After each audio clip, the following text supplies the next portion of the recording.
So I was routing around the websites and I came across a course that's been that was written by a man called Andrew Olensky. So he was the director of the Barry Center for Buddhist Studies, which is an offshoot from IMS, which is the big meditation center in Barry, Massachusetts. That was begun by Joseph Goldstein, Sharon Salzberg, Jack Cornfield, some of you know, and lots of others too.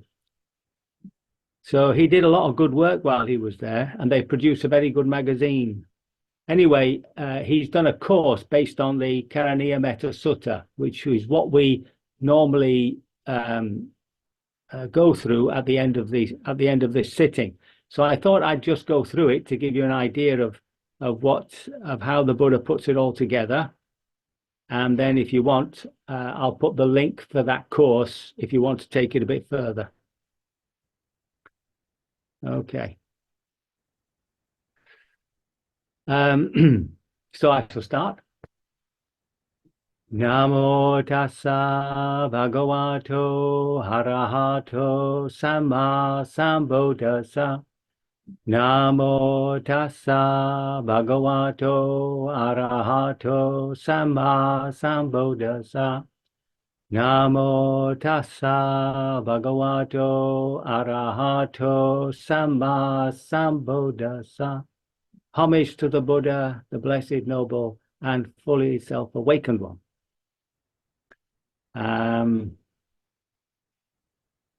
Yeah, just in case I forget at the end, I hope you have a joyful Christmas and a great New Year.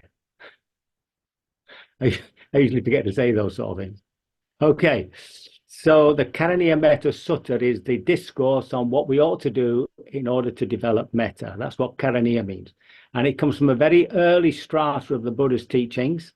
It's which was a collection of verses. So remember that in those days, they couldn't read and write. It's a bit odd to think of the Buddha as an illiterate, but he was. And therefore, because it was written as a verse, it's pretty close to what he himself would have developed, you see. So that word metta comes from the word mitta, which means friends. Now, to translate metta, we can use the words that you'll see, this loving kindness. So loving is the attitude that you have within yourself, and kindness is the way you express it, yeah? There's another one called goodwill. See, that stresses the role of intention and the will itself. And of course, it's in the Christmas greeting, isn't it? You know, peace on earth and goodwill to all men, or as we would say, all sentient beings. Bhikkhu Bodhi's definition is a heartfelt concern for the well-being and happiness of others. I think that sort of touches a bit on compassion, really. And it doesn't really mention that there's no self-interest and there's no attachment. So we've got lots of types of love: erotic, romantic, family relationships, friends, people at work. Now, those aren't evil. You would still have those relationships even if you were fully liberated. But unfortunately, because we're not liberated, there'll be some attachment to them. There'll be some expectations of them, which leads to disappointment and sometimes to control. So that's all to do with the type of unwholesome love. Now, Buddhaghosa, who was this writer of the Path of Purification, somebody might know, it's a great big tome, which is probably one of the great spiritual manuals of the world. In the 5th century, this was his definition. This is how he defined all virtues, yeah? Metta has the mode of friendliness as its characteristic. Its natural function is to promote friendliness. It is manifested as the disappearance of ill will. That's a bit odd, isn't it? To manifest something that disappears. But it's basically when there's no ill will, you know that it's got to be metta. And its footing, its basis, is seeing with kindness. Now, here's a line which I like. When it succeeds, it eliminates ill will, because you can't have those two mental states together, right? If you've got goodwill, there can't be ill will there. When it fails, it degenerates into selfish, affectionate desire. So those are a couple of strong lines there. And metta, of course, appears quite often in the Buddha's lists, these interminable lists. Is one of the perfections. It's one of the divine abodes, which is the most beautiful mental state that you can develop. It's one of the four illimitables with compassion, joy, and equanimity. It means that you can just develop it indefinitely, right? And it's also a suitable subject to develop these absorptions, these sort of blissed out states. Okay, so the first stanza, this is what has to be done. One has to be skilled in what is good in order to reach the peaceful state. Okay, Santam Padam, the path of peacefulness. Now, this is about achieving Nibbana, but you'll find if you do that course that he sort of stretches it into peace in society, peace within yourself and all that. But it's actually, this discourse is actually about achieving Nibbana. But it is worthwhile to notice when you're peaceful, because that quality of passaddhi is a quality of the 7 factors of enlightenment. It's one of those things that we ought to develop just generally, you know. So these are the things that we in a sense, he's presuming that we've developed a little bit. So the first one is sakko, which means a confidence, a capability in doing this sort of work. And we'll end up by suggesting one way that we can do that.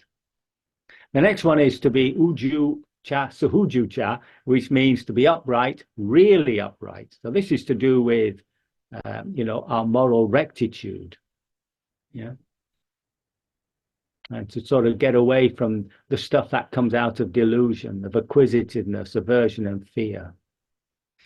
The next one is suvacho, which means skillful speech when spoken.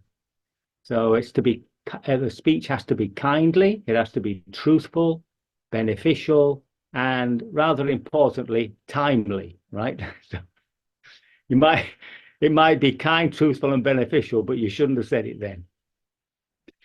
Mudu is a softness, a tenderness, and it's normally put with the word for heart. So it's a gentle heart, a tender heart, a gentle person. And atimani is to be without pride, arrogance, conceit, to be sort of unpretentious. So those are sort of virtues that we need to develop.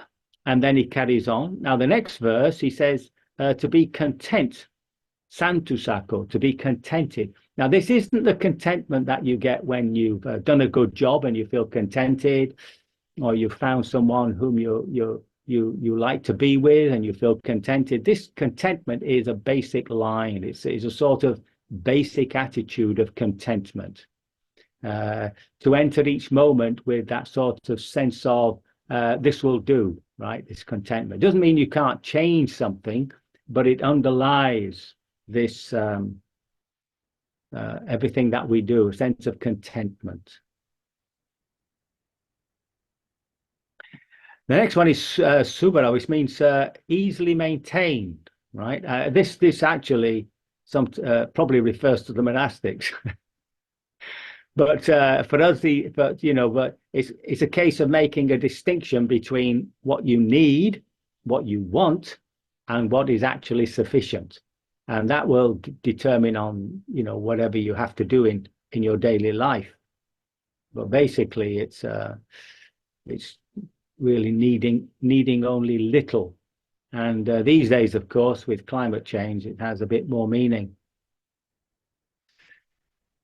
The next one is apakicho, which means to be less busy. Well, I think that rings a bell, doesn't it? We're always trying to do too much, trying to achieve too much, burnout and all that sort of stuff. So it's good to reflect upon our lifestyle, just, find out where we're actually stressing and to just let go of a few things. I think it's to do with priority, and there's also I think what also helps in life is to make the small tasks that we do meaningful. Just, washing pots, vacuuming, and all that sort of stuff. Normally, we want to get them out of the way, and get on with life. But if you see them as an occasion where you can just stop for a minute and do them very mindfully in a very relaxed way, abandoning all ill will, they become little islands, you see. And then from there, you launch into your next project. So remember the old Zen saying, when you wash the pots, just wash the pots. Engaging lightly, salahuka, salahuka vutti. So this is not to take things too serious, to keep mindfulness, not to be able to relax and to have that wholesome heart attitude. It's actually, just to keep a smile on the face. The background smile really helps, so you don't get too serious about things. Sant'Indrio, this is quietening the faculties. So, we're a very visual culture, with all this YouTube and TV and Netflix and social media. And we're always looking for some sort of sensual delight, food, the countryside. We're always looking for that sort of excitement. And in a sense, that misses the mark because it's not quite a happiness, right? And that's why often excitement doesn't work for us. Whatever used to make us really excited, loses its flavor. So it is a case of, being more content. It sort of comes back to being content and to just every so often to spend some time just looking at a blank wall and just allowing that sense to calm down a bit, Nipako just means prudent, wise, discreet, thoughtful. So that's a lovely quality, isn't it?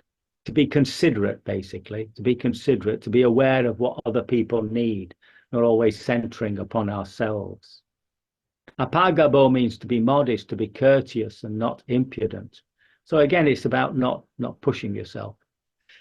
I mean, the word humility doesn't go down too well these days because we all believe in the sovereign self, but humility actually just means to be natural and to be in communication with people, to see yourself in relationship, Ananugido is not, well, this is again a reinforcement, not to hanker after worldly things. So, it's like when you walk down the shopping mall or something like that. So your eyes constantly gazing at things, the clothes, the jewelry, the computer, the laptops, the phones. It's always looking for something, how, but if you're there to get something specific, just go for it.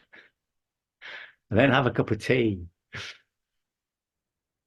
So all this is about, calming the senses, just calming down, trying to be much more contented. The third stanza. So he sums it all up here. He says not to commit even the slightest deeds that a wise person could find fault with. So that's basically sums it up, yeah. Now this wise person is the spiritual friend, your kalyanamitta.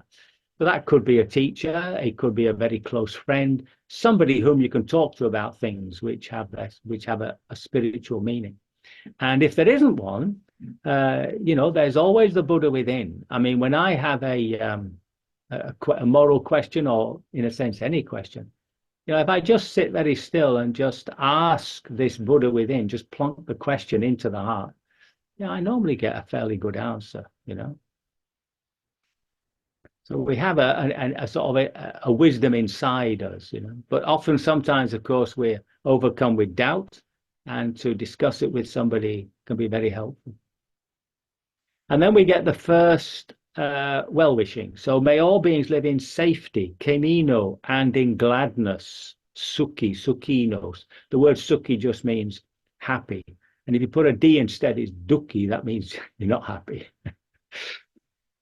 And then it says, Sabesata Bhavantu Sukhitata. So may all beings develop, may become more happy, right? So that's your first thing. He's giving us a hint as to what we ought to say. And it's not about me feeling about, well, when you're doing the method, it's not about making yourself feel happy. Your intention is about others. I mean, there is a point where you turn into yourself and say, may I be happy? There's no problem with that. But you're not practicing metta in order to be happy. Then it just becomes a self-centered practice. You're doing it in order to establish a relationship with the world, which is one of giving, of offering. Yeah. And then he gives us ways in which we can do this. Gives us, to say, a technique where we can do it. So he says, whatever beings there are, weak or strong, without exception, long or short, big, medium size, small, subtle or gross. Now the word here is panna, which means breathing beings. So I presume this includes insects, but I'm not so sure about bacteria, if they're beings. And what he's suggesting is, no matter how a being looks, yeah, it's always that attitude of offering goodwill. Doesn't matter what their physical shape is. In the second verse, he sort of opens it out. He says, to those who are visible or invisible, right? Can't even see them. Residing near or far, those who've already been born and those who've yet to be born. This is almost sort of transcending space and time, okay? So you're really sort of just expanding it outwards. Mm-hmm. Now, in the sixth verse,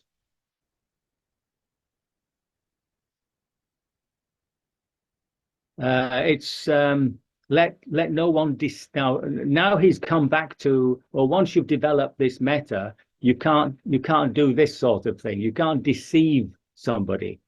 So to deceive somebody really is to take advantage of them, you know. And let me see, I've lost my place here. Nanga, let him wish no harm. Yeah, not to take advantage of somebody. And then the next one is not to despise anybody, right? So you have to be careful about that. Not to be excessively, not to be angrily critical. You've got to watch out for jealousy and bad mouthing. Mm. And of course, this also refers to ourselves, you know, what they call the inner critic, you know, when you hear yourself lambasting yourself, just turn towards it and say, calm down, you know. You have to turn it into a little devil and give it a hug. So again, it's not wishing harm to anyone. He sums it up with that, not wishing harm to anyone.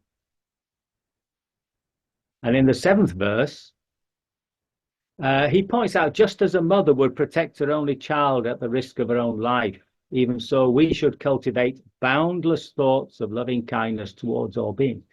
Now, that's a very strong image, a mother protecting a child who's being threatened. And I saw a video of a lion and a lioness who were beginning to mate, and they were walking at opposite sides of a fence that was obviously a containment in a reservation for them. And as the lion moved down one side of the fence, he was sort of giving sounds of yawning, if you can imagine that, like a lion yawning. And she, the lioness, was coming the other way with a companion yawning as well, you see. So I thought when they get together, there'd be a bit of hanky-panky and smooching, you see. But in fact, as soon as he got close to her, he attacked her viciously. And both of these lionesses attacked him. And then he pulled away, you see. And I thought, well, that is so strange, because there was no comment about it. But what happens is, if a lioness has cubs by a particular lion, then the lion goes off, you know, he's done his bit. If a stray lion comes past, he'll try to kill all those cubs, mate with her so that she has his cubs. And she has to defend them. And sometimes she's actually killed, but most times she just comes away with bites and bruises. So what he was doing was testing her fierceness. And then in the video, the commentator says, and now he's showing respect. I couldn't work that out, but seemingly he was showing her respect. And of course, we have the story of the Buddha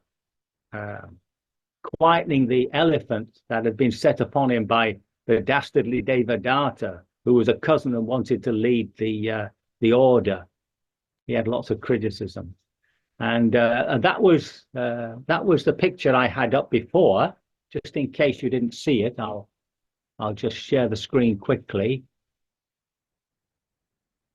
So that's the mudra. That's what we associate with loving kindness. That hand, you see, offering it from love, is nicely moved there. Normally, it's just a flat hand, which isn't so appealing. And in his lap, I'm taking that to be the Dharma, the jewel of the Dharma. It's a Thai statue, that. So now we have a third way in which we can develop that metta, and it goes even further. Let him cultivate a boundless thoughts of loving kindness towards the whole world. And what he means there is, of course, all the worlds, all the cosmos, above, below, and all around. So that's that practice of doing it in these 6 directions. Normally, it's a compass thing, north, south, and all that. And as we do it, all beings in front, behind, left, right, below, and above. Unobstructed, free from hatred and enmity. Now, the next verse, he says,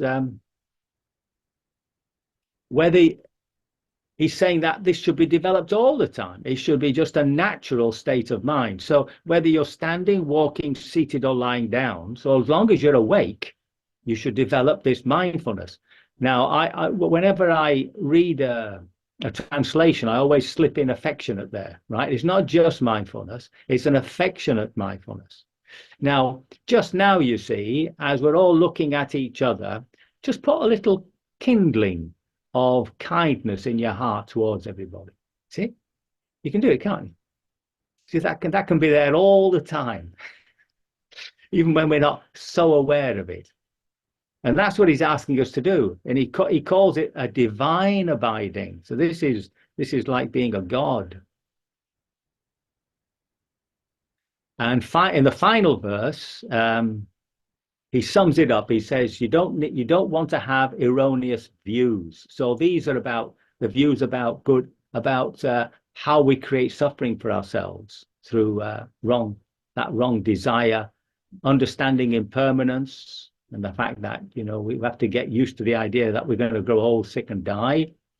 And this relationship we have with the body, heart, and mind of it being me, right? So that's the identity of having this human form. And our practice of Vipassana is trying to make that clear. And in fact, what we are looking for is what's looking, right? There's also erroneous views about karma, that you can't get away with anything. It comes back in one way or the other.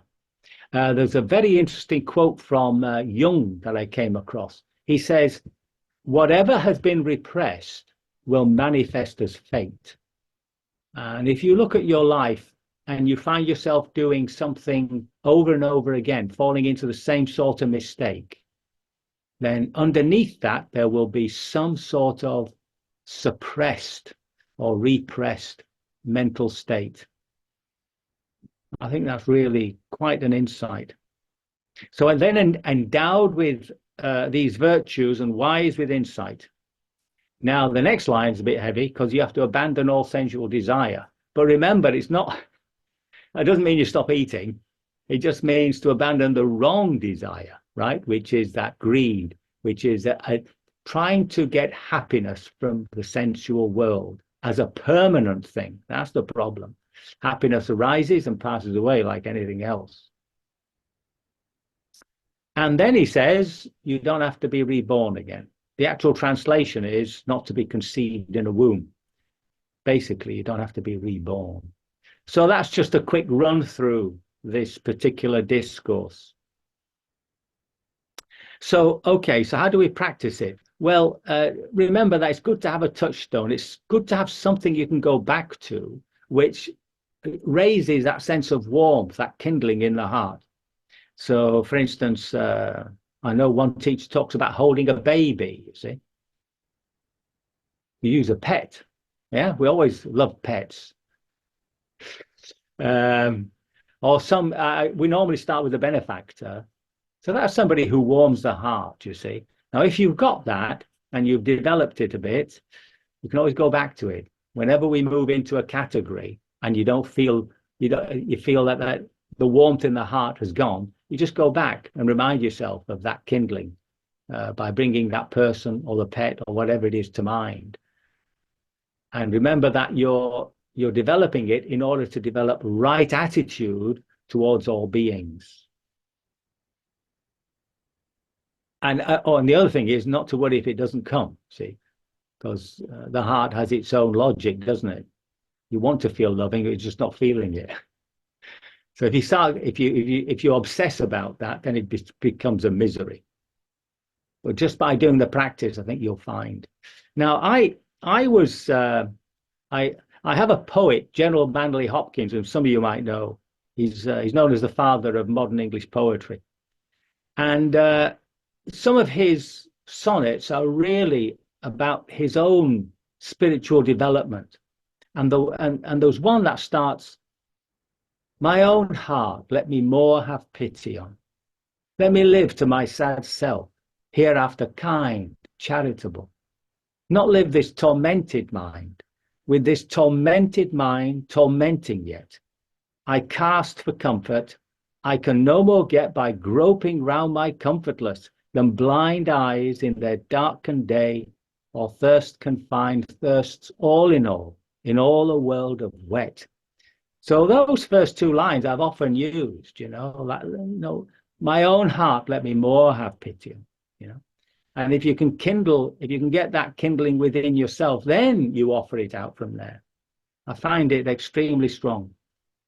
Let me live to my sad self hereafter, kind and charitable, to my anxious self, to my angry self, to my guilty self, you see. It doesn't do much for the poem, but you can use it that way so that you can generate a warmth towards yourself. And of course, it's easier to move from that heart. But as I say, if it's not there, not to worry at all. You can use your pet or something to generate it. Okay. Very good. So I thought what we would do is, instead of usually ending with the refuges and precepts, we would start with those. And then I would do that guidance through the Metta Sutta. And then we would continue until the end, when I would read the discourse, a translation of the discourse, and end off with our usual chant of Sabbe Sata Sukhita Hontu. Okay. So I can only hope my words have been of some assistance, and that by your practice of metta, you will generate the beautiful heart that will lead you to everlasting peace and happiness.